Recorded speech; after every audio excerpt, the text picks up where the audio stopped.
Thank you all for coming here, especially our good friends, wonderful friends, Senior Advisor to the President, Jared Kushner, National Security Advisor, Robert O'Brien, Special Representative for Iran, Brian Hook, Special Representative for the Negotiations, Avi Berkowitz, Senior Director for Gulf and Middle Eastern Affairs, Major General Miguel Correa, CEO of the U.S. International Development Finance Corporation, Adam Bowler. We had tremendous discussions just now with Jared and Adam and the entire team.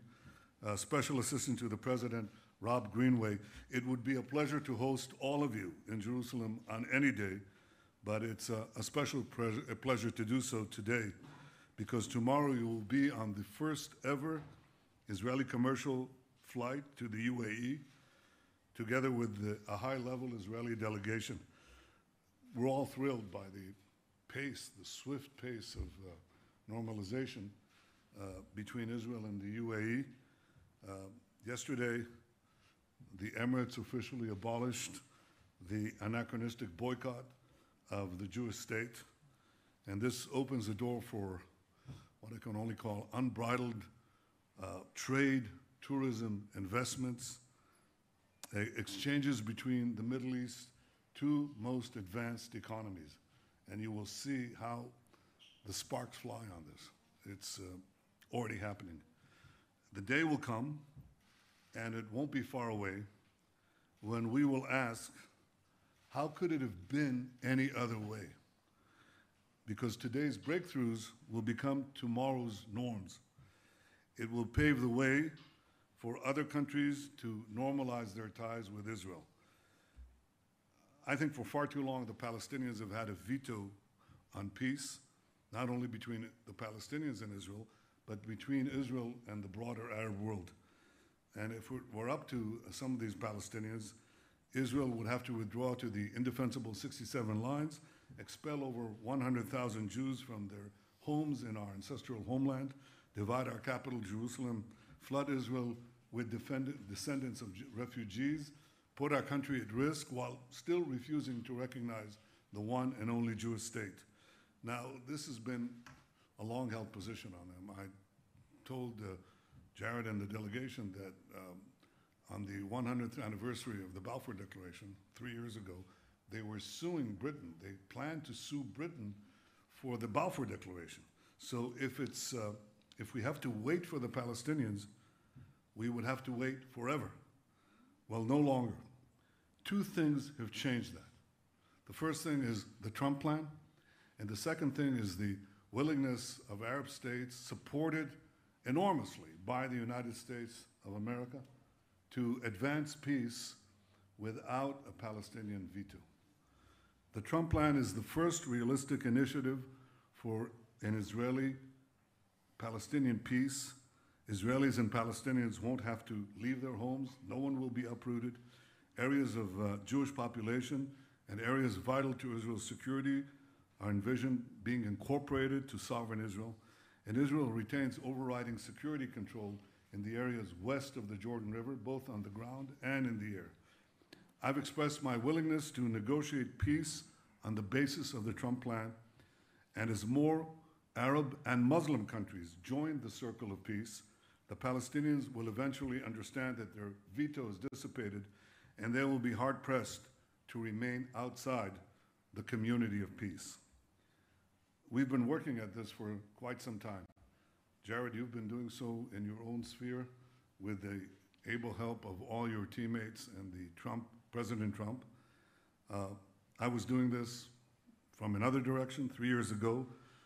There were the first flights from Israel to India over Saudi Arabia, and I believe that the United States helped with that as well. 2 years ago, I visited Oman.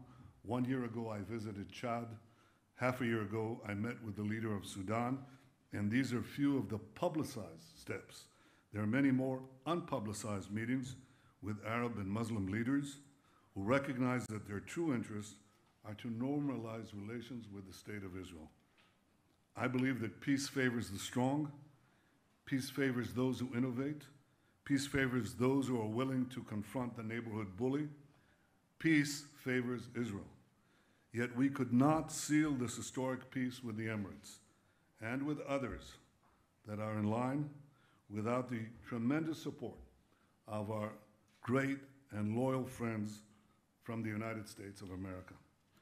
Jared, from the start, you said that more countries would make peace with Israel.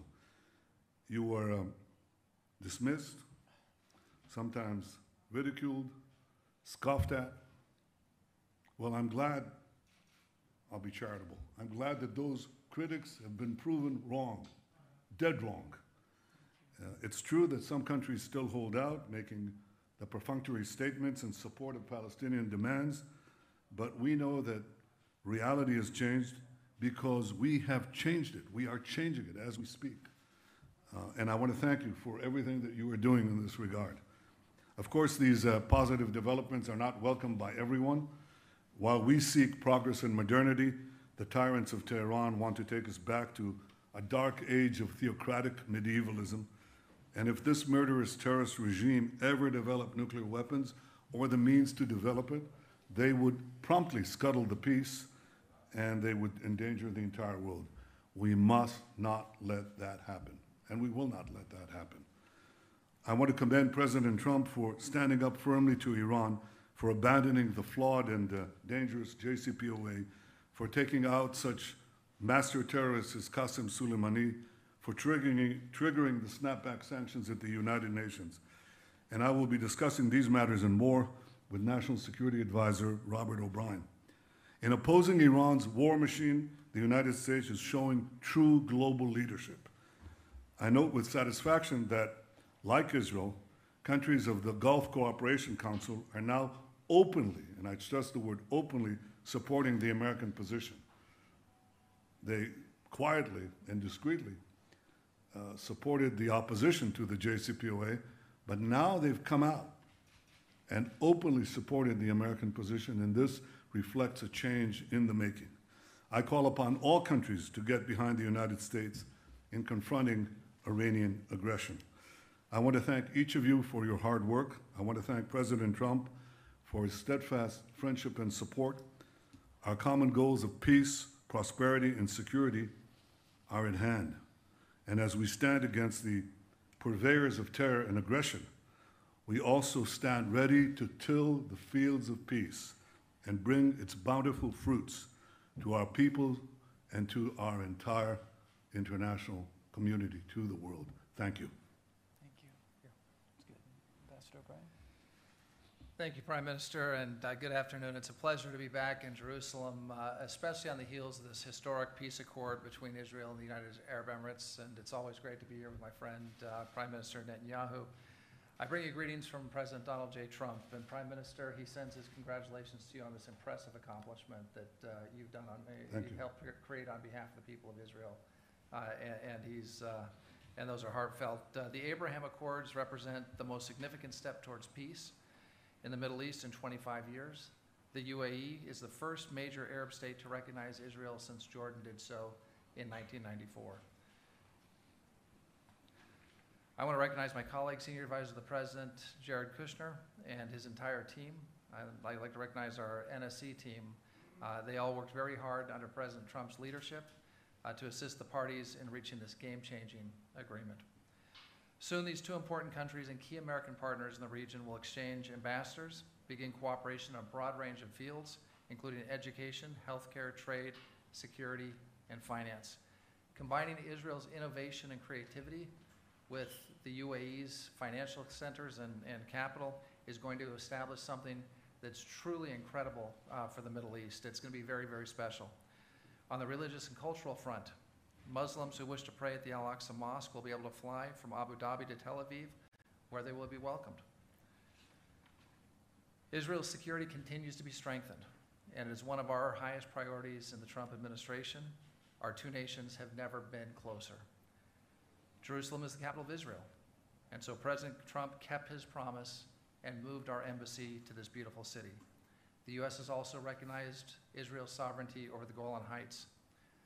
The Trump administration concluded that the establishment of Israeli civilian settlements in the West Bank is not per se inconsistent with international law, notwithstanding what the United Nations claims. President Trump has put forward the most serious, realistic, and detailed Israeli-Palestinian peace plan ever presented. The President's vision for peace proposes a realistic two-state solution while fully addressing Israel's security requirements. Because President Trump refused to continue appeasing Iran, the mullahs have seen their oil and other revenue reduced to the lowest point in history by the maximum pressure campaign led by the United States. Iran is facing an unprecedented financial crisis, and what that means is Iran does not have the funds to support their proxies, to pursue wars across the Middle East, and to support terrorists. The United States designated the IRGC as a foreign terrorist organization and restored deterrence against Iran through decisive action. America also eliminated the ISIS physical caliphate and brought justice to its leader, Abu Bakr al-Baghdadi. Because of American and Israeli leadership over the past 3.5 years, the future for Israel and the future for the entire region has never been brighter. We believe that other Arab and Muslim countries will soon follow the United Arab Emirates' lead and normalize relations with Israel. And Jared and his team and our NSC team are working very hard on that front. Israel and the UAE are putting the region on a truly transformative path, one with stability, security, and opportunity. And I want to thank the Prime Minister, Crown Prince Mohammed bin Zayed, and of course President Trump. Because of their leadership and their courage, we have a new era between our three nations that is commencing today. Tomorrow, we will take off on an El Al flight from Ben Gurion and land at Abu Dhabi International Airport. This will be the first ever commercial flight between these two new partner nations. This is my 4th visit to Israel. I first came here as a student in 1987. When I returned a second time in 2012, it was amazing to see what had happened to the startup nation. My oldest daughter studied here at BYU Jerusalem Center, and she actually met her husband on campus. And so Israel has a very special place in the hearts of the O'Brien family. I'm very much looking forward to the rest of my visit, Prime Minister, and I'm looking forward to celebrating this peace accord and our historic flight to the UAE tomorrow. Prime Minister, thank you for your warm hospitality for myself, for Jared, and for the whole delegation. May God bless Israel, and may God bless the United States of America. Thank you very much. Thank you. Thank you. Thank you, Robert, and thank you, Prime Minister, for your hospitality today and for your warm words. Today, obviously, we celebrate a historic breakthrough for peace, and it has been a long and a winding road to get here. A day that we really should take a moment to celebrate, because this is an accomplishment that does not happen often, did not happen easy, and is really thanks to a lot of great work that was done by a lot of people over the last years. You mentioned the detractors, and they were detracting not because they didn't have good odds to be detracting with, and not because it wasn't an impossible task, but that was what the common perspective was. And we worked very much together to defy the odds and accomplish something that very few thought was possible. One of the reasons why they thought it was so impossible is that if you go back 3.5 years when Donald Trump became president of the United States, Israel and the broader Middle East had very serious problems. Iran and its proxy militias, Hezbollah, Hamas, Palestinian Islamic Jihad, the different groups, militias they were funding in Syria and Iraq, and also the Houthis in Yemen, were basically flush with cash after $150 billion in sanctions relief was granted and $1.5 billion in cash was delivered to them. They were also on a glide path to a nuclear weapon, which would have meant permanent instability in this region and perhaps in the entire world. Syria and Iraq were totally destabilized, and ISIS had a caliphate the size of Ohio. Christians were being killed, ethnic cleansing was occurring, and American journalists were being beheaded. Israel's relationship with America was at its lowest point in decades, and the United Nations had just passed a disastrous resolution which put Israel at great risk. When President Trump came into office, everything started to change very quickly. The first thing President Trump did was appoint our ambassador, Ambassador David Friedman, who will go down as the greatest American ambassador to Israel in history. And he has worked very, very hard to work with President Trump and our team to strengthen the bond between America and Israel. President Trump immediately stood up for Israel at the United Nations against the rampant anti-Semitism by injecting common sense and pragmatism into the debate and really pushing things forward. President Trump exited the Iran deal, restored America's sanctions to Iran, greatly weakening their regional adventurism to make Israel and America's Arab partners in the region more secure. And then just 2 weeks ago, Secretary Pompeo announced the snapback of all United Nations sanctions against Iran. President Trump defeated the territorial caliphate of ISIS and eliminated its leader, al-Baghdadi. And then against a lot of objections throughout the world, President Trump kept his promise, and he recognized Jerusalem as Israel's capital and quickly moved his embassy here to Jerusalem, where we'll be visiting at some point today. President Trump then recognized the Golan Heights, Israel's sovereignty over the Golan Heights, and that also was another step towards building Israel's security. And then on January 28th of this year, we released President Trump's Vision for Peace, which is a pragmatic and realistic blueprint for how we can have actual peace in this region. It's based on the facts as they exist, and it shows that the United States understands Israel's security needs, but what this vision showed the world was that Israel was ready to make peace.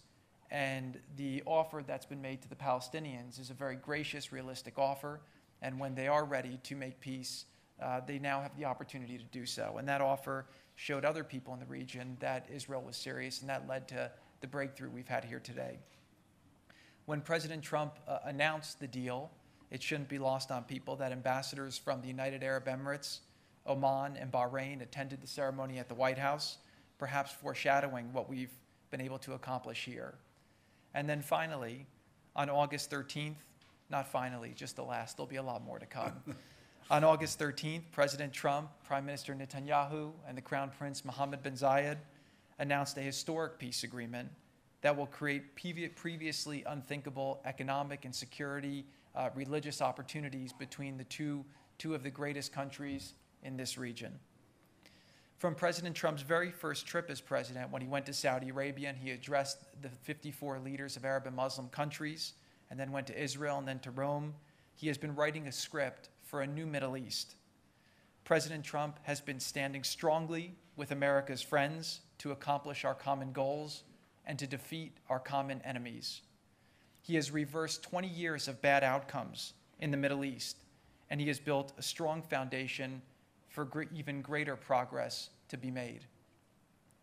While this peace agreement was thought by many to be impossible, the stage is now set for even more. Over the last 3.5 years, a lot of people describe the state of the Middle East as hopeless.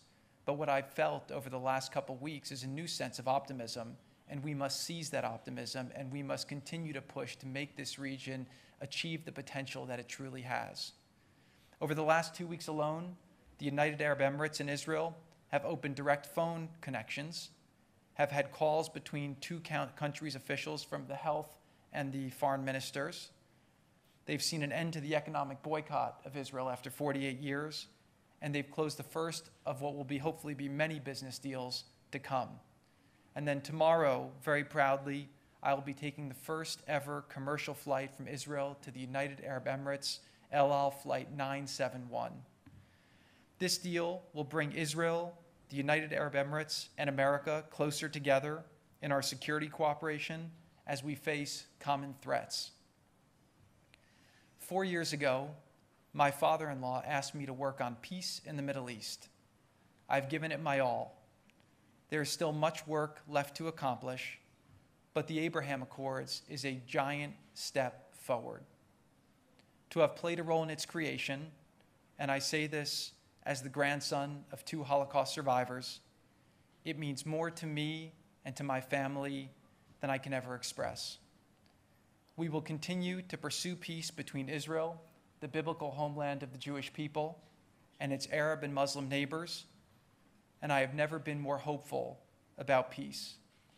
I want to thank Prime Minister Netanyahu today for his trust and for his friendship and for all of the different creative approaches that you've brought over the last years to many very complicated situations. And your leadership was instrumental in achieving this and all the other breakthroughs that we've made. I also want to recognize Crown Prince Mohammed bin Zayed from the United Arab Emirates, He really is a visionary leader. He's very courageous, and what he's built with his country is hopefully something that the rest of the Middle East can aspire to. And we're only here today because of his great courage and leadership as well. Finally, President Trump wanted me to relay that he is very proud of the bond that he has been able to restore between the United States and Israel. And through his actions, he hopes he has made Israel much safer and this region more stable with a much more prosperous future. Thank you. Thank you. Thank you all. Thank you.